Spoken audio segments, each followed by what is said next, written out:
Ravi adjusted his backpack as he stood in front of the iron gates. The mansion loomed beyond, its darkened windows like vacant eyes staring at him. A cold wind rustled the trees, making the overgrown grass shift like something crawling beneath it. He checked his phone. 11:45 p.m. The job listing had seemed simple enough. Night watchman needed. No prior experience required. Room and board included. The pay was suspiciously generous, but Ravi was desperate. The door creaked open before he could knock. A tall, gaunt man stood in the entryway, his sharp eyes studying Ravi carefully. "You're on time," the man said. His voice was deep, almost hollow. "Come in." Ravi hesitated but stepped inside. The air was thick with dust and something else. Something heavy, like a presence that lingered just out of sight. The man led him down a dimly lit corridor. "I am Mr. Alden," he said. "You will oversee the mansion from midnight until dawn. There are 2 rules you must follow." He stopped and turned to face Ravi, his expression unreadable. "First, never turn on all the lights at once. Second, do not look into the mirrors after midnight." Ravi frowned. "Why?" Alden's jaw tensed. "It is not your concern." Before Ravi could press further, Alden handed him an old-fashioned key ring. "The servants' quarters are at the end of the hall. You may rest when needed, but do not leave the house until your shift is over." Then, without another word, Alden turned and walked away, leaving Ravi alone in the dimly lit corridor. His gut twisted. He had worked odd jobs before, but this one felt wrong. Shaking off the unease, he made his way to the servants' quarters. The room was sparse but clean, an old bed, a desk, and a single mirror hanging opposite the door. He glanced at the time, 11:57 p.m. As he set his bag down, a whisper brushed against his ear. His breath caught. He turned quickly. No one was there. The mansion settled with a groan, wood creaking as if stretching in its sleep. Then, from the hallway came the unmistakable sound of footsteps, slow, deliberate. Ravi held his breath. He was supposed to be alone. Ravi stood frozen, his heart hammering against his ribs. The footsteps outside his door had stopped. Had someone been there? He swallowed hard, reaching for the key ring Mr. Alden had given him. His fingers trembled as he unlocked the door and peeked into the hallway. Empty. The dim corridor stretched into darkness, its flickering sconces casting long, shifting shadows along the walls. "It's just an old house," he told himself, stepping out cautiously. The air felt different now, thicker, as if the mansion itself had awakened. His job was simple: make rounds, check for anything unusual, and report to Alden in the morning. But what exactly was unusual in a place like this? As he moved through the corridors, the silence pressed in, amplifying every sound. The creak of the floorboards, the distant rustle of curtains, the slow drip, drip, drip of a leaking pipe somewhere in the house. Then he heard it, a whisper, low, faint, almost like the wind slipping through cracks in the walls. But the words, they were words. He turned sharply, but there was nothing behind him. The whisper came again, this time from farther down the hall. It drifted from a room at the very end, the sitting room. Ravi hesitated. He could ignore it, pretend he hadn't heard. But if something was wrong, wasn't it his job to check? Gathering his nerve, he stepped forward and pushed the heavy wooden door open.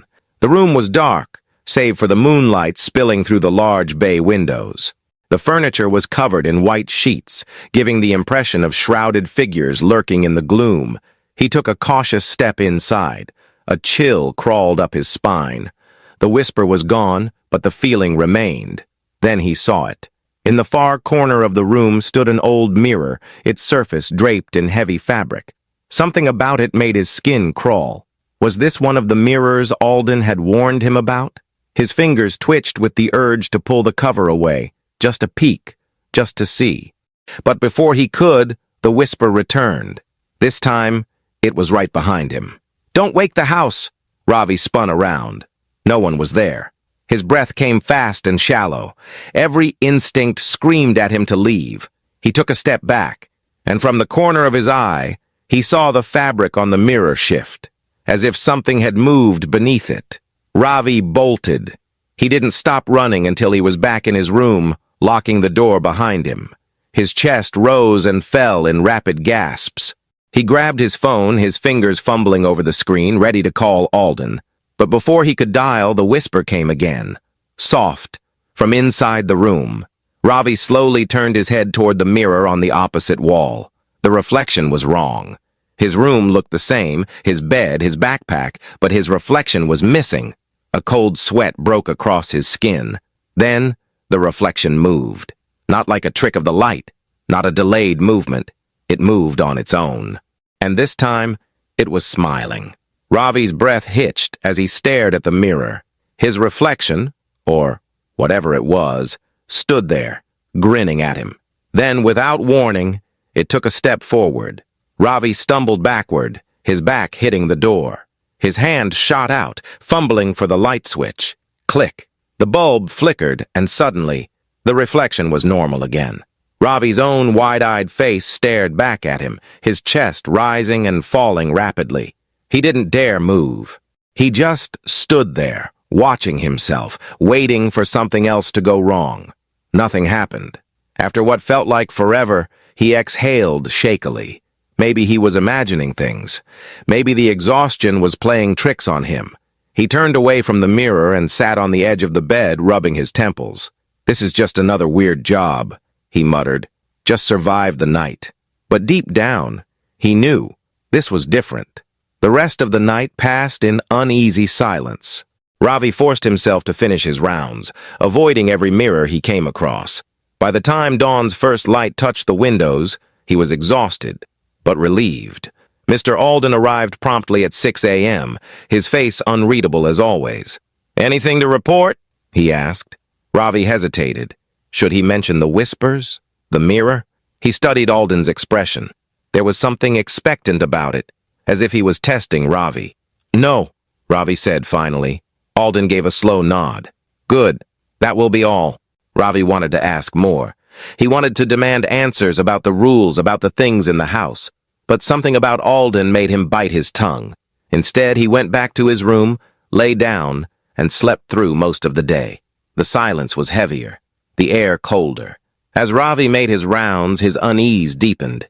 He kept expecting to hear whispers, see movement in the corners of his vision, but nothing happened, until he reached the basement door. It was locked. He had seen it the night before, but hadn't thought much of it.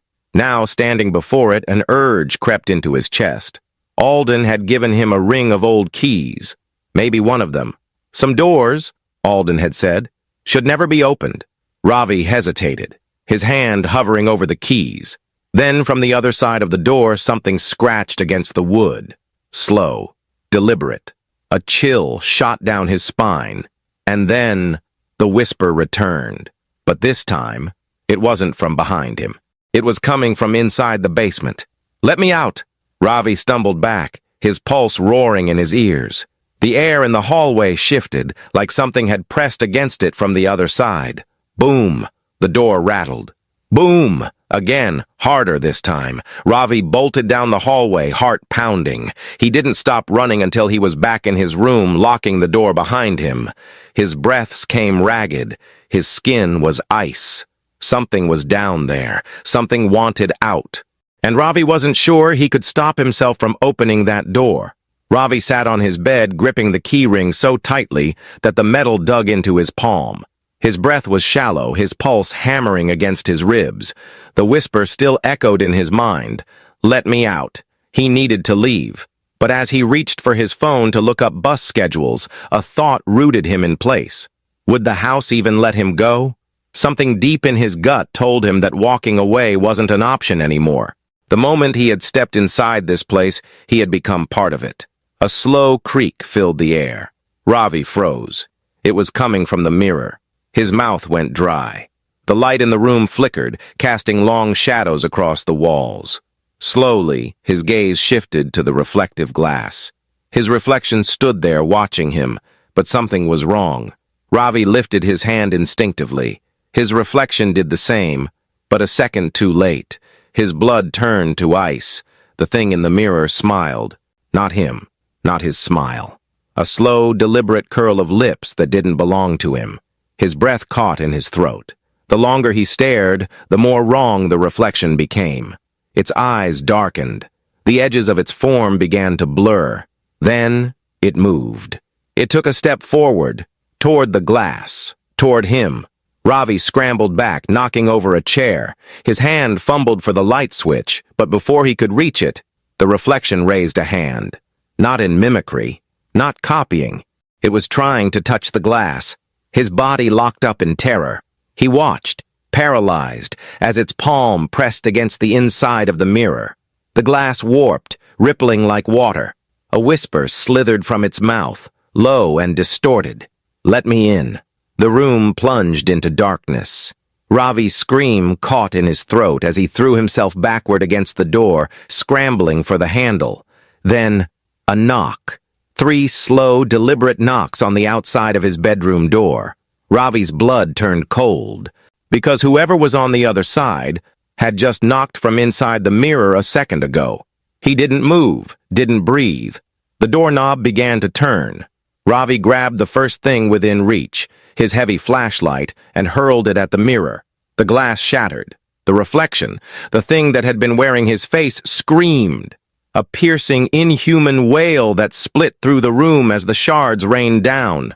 The walls shook, the air crackling with unseen energy. Then, silence. His chest rose and fell in sharp, uneven gasps. His heart pounded so hard it hurt. The room was still. The door had stopped turning.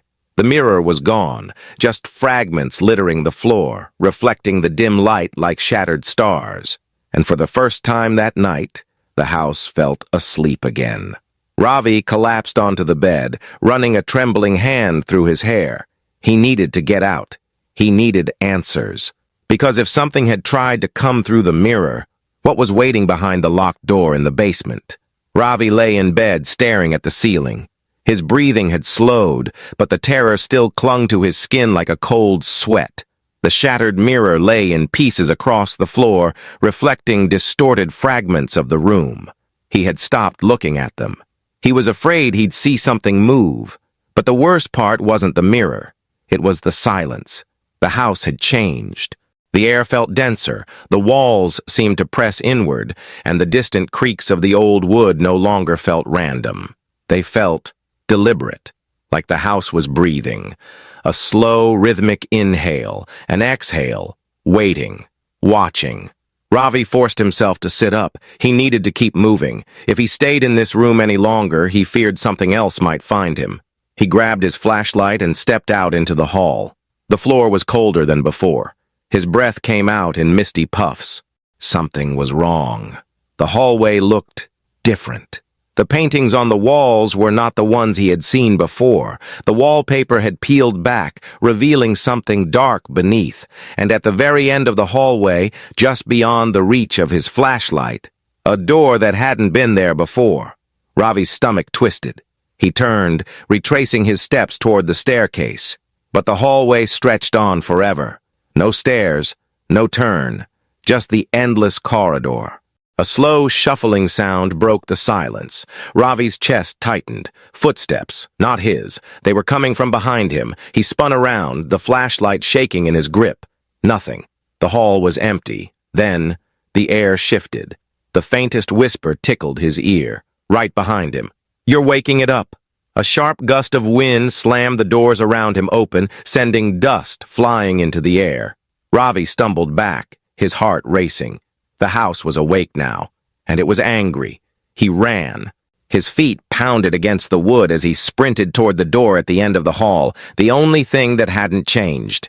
His fingers wrapped around the handle. He hesitated. Then, boom! Something hit the wall behind him. He turned just in time to see the shadows shift. Long fingers stretching toward him. Ravi shoved the door open and stumbled inside, and suddenly, everything went still.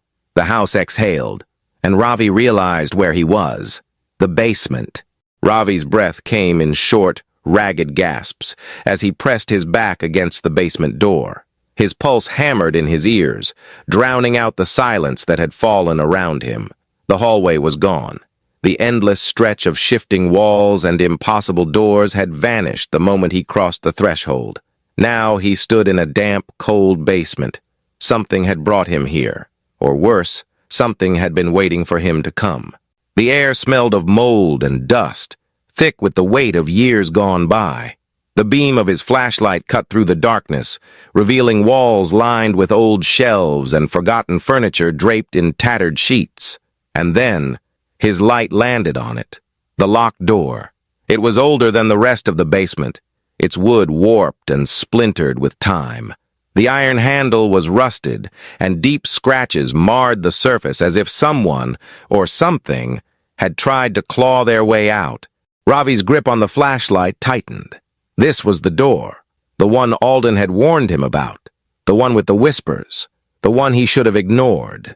But he had already come this far, and the house wouldn't let him leave without knowing. His fingers trembled as he reached into his pocket and pulled out the key ring. The old brass keys jangled softly, and he instinctively knew which one belonged to this door. A single key, covered in grime, its teeth uneven, almost broken. Ravi slid it into the lock. The moment the key turned, the whisper returned. "Let me out." The door shuddered violently. Ravi staggered back, his breath caught in his throat. The house groaned, the walls seeming to tremble. The whisper grew louder, shifting into something else. A voice. "Help me." Ravi's chest tightened. This wasn't just a presence. This was a person. He stepped closer. His fingers hovered over the door handle. Then, a shadow moved beneath the door. Ravi froze. Something was standing on the other side. The air grew heavy, pressing against his skin. The house didn't want him here. The house didn't want this door opened. But Ravi had made his choice. With one last breath, he gripped the handle and pulled. The door swung open, and inside was a mirror. A massive floor-length mirror leaned against the back wall. Its frame was blackened, covered in deep cracks. Ravi's own reflection stared back at him, but he wasn't alone. Behind him, in the reflection, a boy stood in the darkness, pale, hollow-eyed, his clothes tattered, his bare feet covered in dust. And when Ravi turned around, there was no one there. A sharp chill ran down his spine. His gaze snapped back to the mirror. The boy had moved closer. Ravi swallowed hard. His mind screamed at him to run, but his body wouldn't obey. The boy lifted a hand. His fingers pressed against the glass. The whisper returned, softer this time. "Please, help me." Ravi's breath hitched. He knew then, this was Elias, the boy from the diaries, the one who had disappeared, the one who had tried to cross the mirrors and never returned. Ravi stepped forward, his fingertips hovering just above the glass. For a moment, the house held its breath. Then, the mirror cracked. A single fracture snaked across the surface, and Elias whispered, "You're running out of time." The crack in the mirror spread like a lightning bolt, jagged and growing. Ravi stumbled back as the glass shuddered, distorting his own reflection. Elias still stood inside the mirror, his hollow eyes locked onto Ravi. "You're running out of time." The whisper coiled around the room like a living thing, sinking into Ravi's bones. The air shifted. Suddenly, the basement was gone. Ravi found himself standing in the same room, but it wasn't abandoned anymore. The air was warm, the wood polished, the furniture intact. Candles flickered along the walls, casting soft light over the space. He had stepped into the past. A voice echoed nearby, sharp, desperate. Ravi turned toward the sound and saw Elias. The boy stood in front of the mirror, gripping a book with trembling hands. His reflection stared back at him, but it didn't mimic his movements. "It has to work this time," Elias whispered. Ravi took a slow step forward, watching. The boy's reflection raised its hand before he did. It touched the glass, the surface rippling under its fingertips. Elias hesitated. Then, with a deep breath, he pressed his palm against the mirror. The moment his skin met the glass, the entire room convulsed. The candles flickered violently. The whisper became a howl. The reflection grabbed Elias's wrist and pulled. The boy let out a strangled scream as the glass swallowed him whole. Then, everything shattered. Ravi gasped as he was thrown back into the present. The basement was cold again, the furniture broken and forgotten. The mirror stood before him, its surface fractured, Elias still trapped inside. Help me! The boy pleaded. Ravi's pulse pounded. He understood now. Elias had never escaped. He had been pulled into the mirror, trapped for years. And now, he was asking Ravi to take his place. The house trembled, the very walls groaning as if furious that Ravi had seen the truth. The shadows in the room twisted, lengthened. Ravi had seconds to decide. He could free Elias, or he could run. The mirror cracked again. The whisper became a scream. "Choose!"